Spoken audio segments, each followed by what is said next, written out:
Di dalam pernyataan orang-orang Yahudi, bagaimana cara menghancurkan Islam, dia katakan ayat to'a asyajarota ahadu a'do'iha, hendaknya yang merobohkan kayu harus kayu.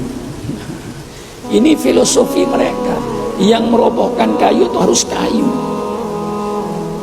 Kampak yang Anda beli, kalau tidak dikasih pegangan kayu, kampaknya didorong-dorong sampai kiamat, barangkali kayunya belum patah. Kalau kayu besar yang meter lainnya misalnya 2 meter, kampak itu dikasih pegangan kayu.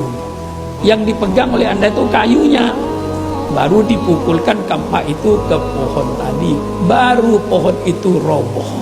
Nah, ini filosofi mereka, cara menghancurkan Islam. Jadi hancurkan Islam itu, yang bisa menghancurkan Islam hanya orang Islam.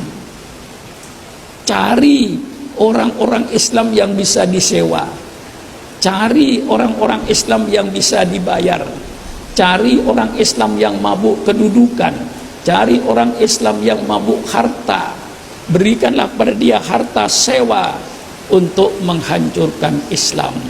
Islam hanya bisa hancur dengan orang Islam. Hancurkan kiai. Untuk menghancurkan kiai tidak bisa kecuali kiai sendiri.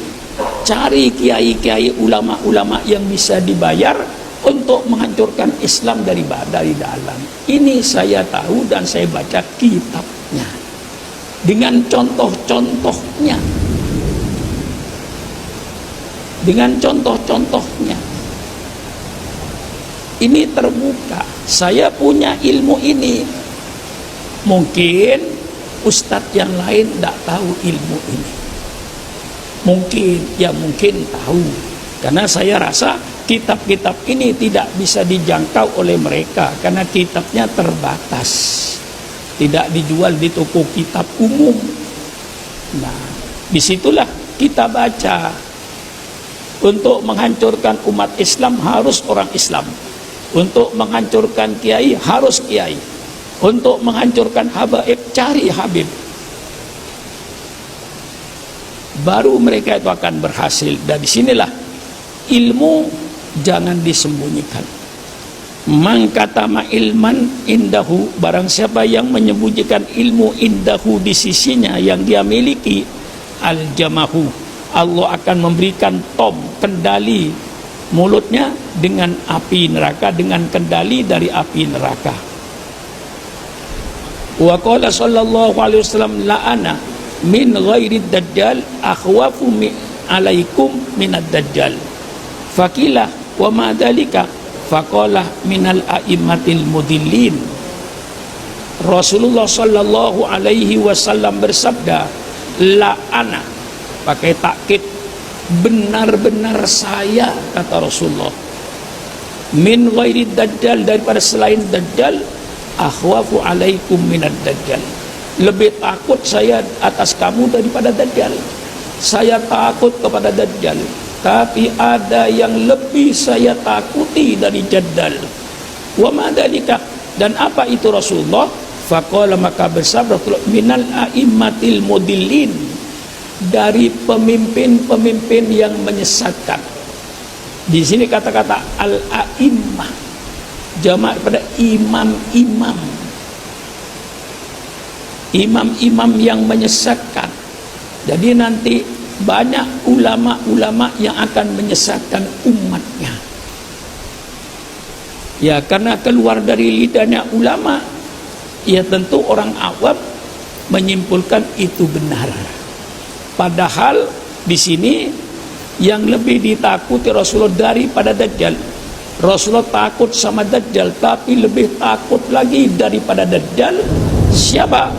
Minal a'immatil mudillin, dari imam-imam, pemimpin-pemimpin Islam yang menyesatkan. Oleh sebab itu selalu saya peringatkan ulama-ulama kita yang terdahulu, sudah ulama-ulama yang mumpuni dalam ilmu agama, sehingga apa yang mereka keluarkan kebijaksanaan insya Allah sudah tepat. Apa yang dikerjakan oleh mereka insya Allah sudah tepat. Yang sekarang kadang-kadang banyak yang menyesatkan. Ya, ada orang yang mau menghilangkan kata-kata kafir. Bagaimana mau menghilangkan kata-kata kafir? Al-Quran puluhan kali menyebut kata-kata kafir. Ya ayyuhalladzina, ya ayyuhal kafirun. Itu langsung dari Allah itu. Jadi tidak mungkin itu bisa dihilangkan. Misalnya beberapa contoh. Banyak lagi contoh-contoh yang lain. Ya, terus terang saya katakan assalamualaikum ganti dengan selamat pagi. Allahu a'lam bishawab. Dipilih lagi bermacam-macam. Islam itu cuma satu. Al-Quran berdasarkan Islam berdasarkan Al-Quran dan Sunnah Rasulullah. Jangan membuat bermacam-macam Islam. Itu menunjukkan menuju kepada perbedaan nanti dan perpecahan. Ada Islam Indonesia. Kalau ada Islam Indonesia, nanti akan ada Islam Malaysia. Kalau ada Islam Malaysia, nanti akan ada Islam Pakistan. Na'udzubillah, na'udzubillah, na'udzubillah.